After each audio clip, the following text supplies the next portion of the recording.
फरक वाढताना दिसतोय। भाजपने 18 जागांवर आघाडी घेतलेली आहे। 70 पैकी 32 जागांवरचे कौल येताना दिसत आहेत। आपचा आकडा हा फारसा आता वाढत नाहीये।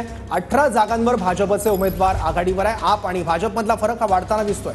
तर नवी दिल्लीमधून अरविंद केजरीवाल हे पिछाडीवर आहेत, तर परवेश वर्मा हे भाजपचे उमेदवार या ठिकाणी आघाडीवर आहेत। एकूणच शासकीय कर्मचारी मध्यमवर्गीय मोठ्या संख्येने तिथे आहेत। केजरीवाल यांच्यावर झालेला भ्रष्टाचाराचा आरोप यांच्यावर उलटताना पाहायला मिळत आहे। भाजप 18 आणि आप 13 जागांवर आघाडीवर। हा फरक जर असाच कायम राहिला तर भाजपच्या विजयाचा मार्ग आणखी सोपा होऊ शकतो। एकूण 18 जागांवर भाजपचे उमेदवार हे सध्या आघाडीवर आहेत, तर आपचे 13, काँग्रेसला मात्र फक्त एकाच जागेवर आघाडी घेऊ शकलेली आहे। एकूण 70 जागांपैकी 32 जागांवरचा कौल आपण स्क्रीनवर बघतोय। तर भाजप 18 जागांवर आघाडीवर आणि आप 13 जागांवर आघाडीवर। महाराष्ट्राच्या निवडणुकानंतर पहिली निवडणूक आली आहे ती म्हणजे दिल्लीची, त्यामुळे या निवडणुकीकडे सगळ्यांचं लक्ष आहे। आप या ठिकाणी आपला गड राखणार की भाजप या ठिकाणी बाजी मारणार? 8 वरून आता भाजप 18 जागांपर्यंत पोहोचलेली आहे। या कलांमध्ये भाजप 18 जागांवर आघाडीवर, आप 13 जागांवर आघाडीवर। आतापर्यंत 32 जागांचे कल आपल्या हाती आले। काँग्रेसचा फक्त एका जागेवर इथे आघाडी घेतली आहे।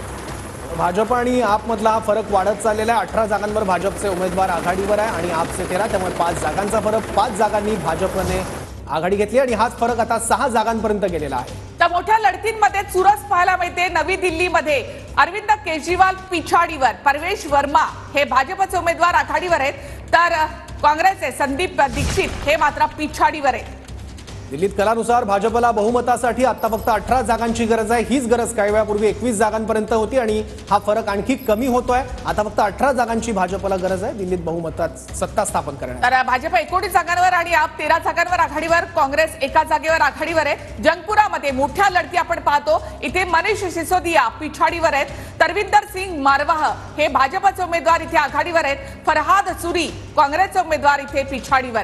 जंगपुरा हा आतापर्यंत 2 वेळा या ठिकाणी आपचे आमदार निवडून आले। कालकाजीमध्ये आतिशी पिछाडीवर, रमेश बिधुरी आघाडीवर आहेत, तर अलका लांबा या पिछाडीवर आहेत। तर पटपडगंजमध्ये अवध ओझा आपचे पिछाडीवर आहेत। भाजपचे रविंदर सिंग नेगी यांनी आघाडी घेतलेली आहे, तर काँग्रेसचे अनिल चौधरी हे अजूनही पिछाडीवर आहेत। तर तीनही ठिकाणी आपण पाहतो की भाजपचे उमेदवार आघाडीवर आहेत। तर ओखलामध्ये आपण पाहतो अमनतुल्ला खान हे आघाडीवर आहेत, तर ब्रह्मसिंग हे पिछाडीवर आहेत।